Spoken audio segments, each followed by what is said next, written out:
Olá pessoal, uma boa noite a todos. Sejam bem-vindos ao canal Sistema de Ensino Monte Carlo.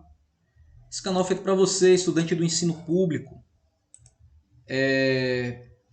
Já aproveito para pedir o seu like, a sua inscrição, caso você ainda não seja inscrito do canal. Aproveita para compartilhar os conteúdos aqui do canal. Nosso objetivo é alcançar o maior número possível de alunos e professores, tá? Que são eles o público-alvo do nosso canal. Hoje, mais uma aula para o nosso módulo de filosofia. É aquele nosso quadro Filósofo da Vez. E hoje chegou o dia de falar de Kate Millett. Ainda estamos na temática do feminismo.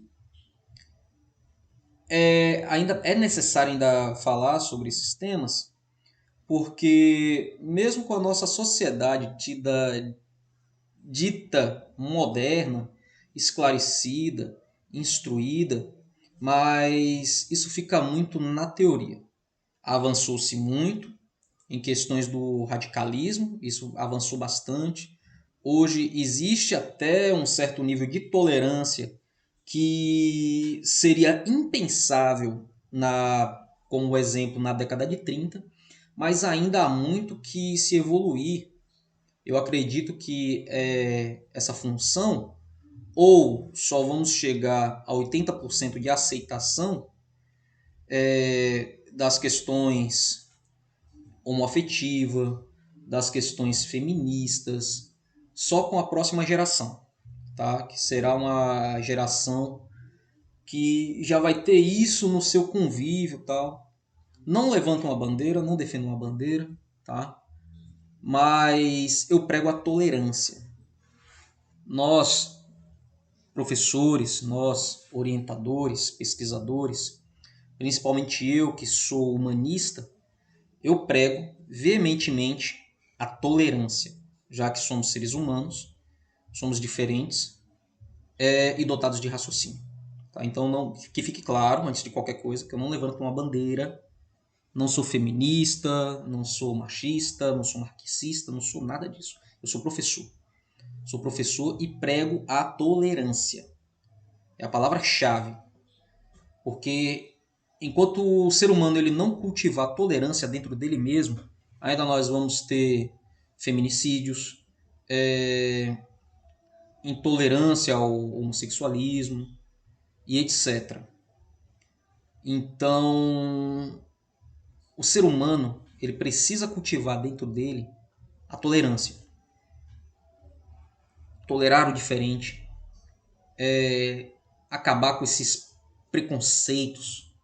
O próprio nome diz, é um conceito prévio, um conceito que às vezes você não tem de certas coisas que você critica. Então, deixemos de ser críticos, mas passemos a ser conhecedores de causa. Se você vai defender uma bandeira, eu não sei. Até hoje eu não tenho uma bandeira a defender. Eu sou um analista social, sou humanista e, acima de tudo, sou tolerante. Fechado? Então vamos lá, vamos para a aula. Kate Miller, ela nasceu no ano de 1934 em St. Paul, Minnesota, Estados Unidos. A sua importância, ela está voltada por ter desenvolvido o conceito do patriarcado. Ela desempenhou um papel importante, principalmente no segundo momento do feminismo. E ela faleceu no ano de 2017, Paris, França. A morte dela é recente, tá? Então vamos lá. Ela é tida como uma feminista radical. Política Sexual foi a obra pioneira de Kate Miller que delineou uma teoria do patriarcado.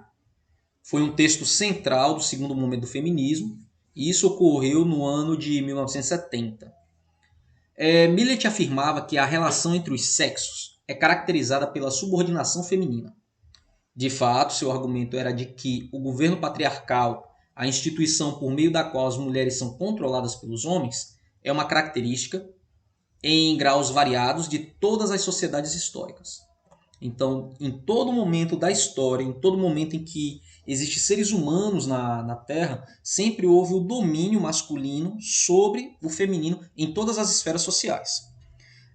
Millett ela negava que os fatores biológicos fossem as causas da difusão do patriarcado, onde, na realidade, além das diferenças físicas óbvias entre os sexos, né, argumentava não existir nenhuma evidência convincente de que os sexos sejam biologicamente diferentes de algum modo relevante. De algum modo relevante em que sentido? No sentido de ser aplicado em sociedade, na questão de domínio político. Em sua visão, estava claro que o gênero, o temperamento, o comportamento associado com ambos os sexos eram predominante um conceito social, um conceito produzido culturalmente. Tá? O mesmo se aplica à sexualidade, que é quase inteiramente o produto do aprendizado, um aprendizado social, um aprendizado que você já trouxe de dentro de casa, do meio dos seus iguais. Tanto é o caso que até mesmo o próprio ato do coito, por assim dizer, é o produto de uma longa série de respostas ensinadas, respostas a modelos e atitudes, mesmo quando ao objeto da escolha sexual, os quais são definidos pelo nosso ambiente social, pelo nosso ambiente familiar. De acordo com Millet, o patriarcado consegue sua legitimidade por meio do funcionamento da socialização. Assim, as personalidades humanas são formadas em termos de identidade sexual prescrita e estereotipada. As mulheres aprendem a ser passivas, dóceis e ineficazes, ao passo que os homens são ensinados a ser agressivos, inteligentes e eficazes.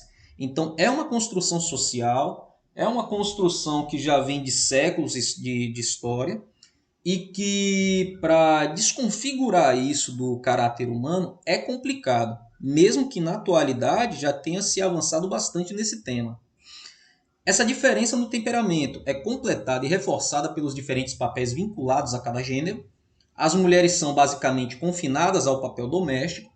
Isso vem se quebrando nesse momento em que Millet ela produz a política sexual.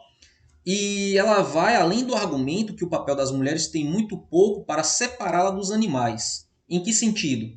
Elas dão à luz e cuidam de crianças, coisas que os animais fazem. Era o conceito que se havia na época em que ela produziu essas teorias. A mulher ela não tinha opção, ou ela não tinha uma possibilidade de opinar nem pelo seu parceiro sexual com aquela pessoa que ela iria casar. A sociedade a taxava. Era quase que um crime a mulher ela optar pelo divórcio. Isso a sociedade mesmo tratava de condená-la. Os homens, é por isso que Millet compara o papel da mulher no final do século XX com o papel dos animais, unicamente de procriação e de criação de filhos. Os homens, ao contrário, perseguem as atividades que são caracteristicamente humanas, né, entre aspas. Os interesses e as ambições deles se estendem bem além do serviço doméstico e do cuidado das crianças.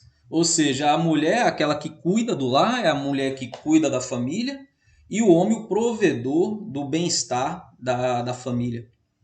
As ideias delineadas em política social provocaram fortes críticas, as críticas dos conservadores, né, sempre eles, depois que a autora revelou a própria bissexualidade, passaram a rejeitar Millet como uma lésbica rejeitava os homens, sendo que em nenhum momento Millet ela se assume lésbica, ela sempre se assumiu bissexual, tá?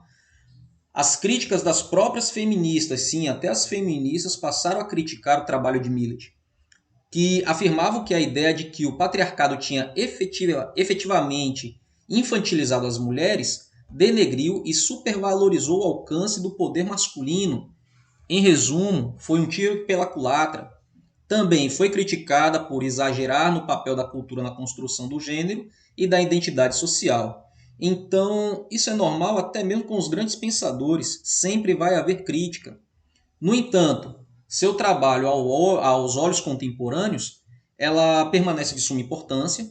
André Dworkin, que foi outro expoente do segundo momento do feminismo e contemporânea de Millet, dizia que não podia pensar em ninguém que tenha realizado o que Kate Millett fez com esse livro, no caso Política Sexual, e ela permanece como alfa e ômega dos movimentos das mulheres. Tudo que as feministas fizeram foi prenunciado, previsto e estimulado por esse livro. E para finalizar, uma frase da Kate, onde ela diz: por mais taciturna que sua presente aparência possa ser, a dominação sexual adquire, porém, talvez como a ideologia mais difundida de nossa cultura, o seu fundamental conceito de poder, onde o poder ele não é exercido pelas qualidades, mas sim pelo único fator de ser do sexo masculino. Turma, essa foi nossa videoaula de hoje. Espero que tenha sido rica e instrutiva para todos vocês. Não esquece de deixar o seu like, não esquece de compartilhar os conteúdos aqui do canal. Fiquem todos bem, até uma próxima.